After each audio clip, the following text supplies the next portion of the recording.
Good day, everybody. I greet you in the name of Jesus Christ. The Lord speaks to us out of Jeremiah 20, verse 9. This is when Jeremiah goes for his life, very difficult circumstances, persecution, everything, because he was a prophet that went out there and had to speak so much righteousness into people, rebuke them, redirect them, show them the way, and basically unveiled their sin.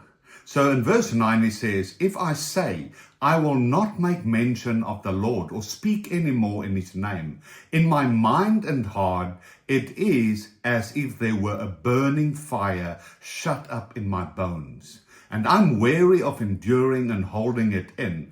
I cannot contain it any longer."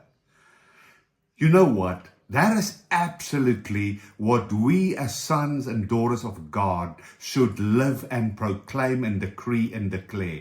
I cannot contain the fire of God anymore. That basically shows that you allowed the fullness of God's love, his consuming fire to literally infuse every part, every dimension, even your bones. Put it on fire. It means drenches it in perfect love.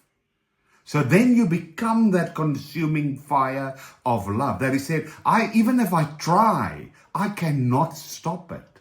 You see what needs to happen? We as the sons and daughters of God need to step into that place where Jeremiah was. It doesn't matter what we even try to do in the natural. You won't be able to stop it. And that's what I believe God wants to do in this time and season. He wants to be the consuming fire. That is when true revival will take place.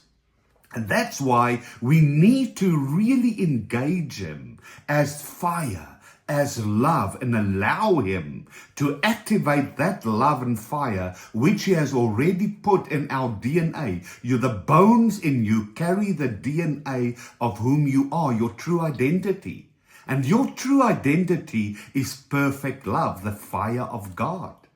So we need to step into, let him breathe in it, come into the intimate personal relationship with him, because that is how we need to walk the earth, that we say, doesn't matter what we even try to do, God is unstoppable in and through us.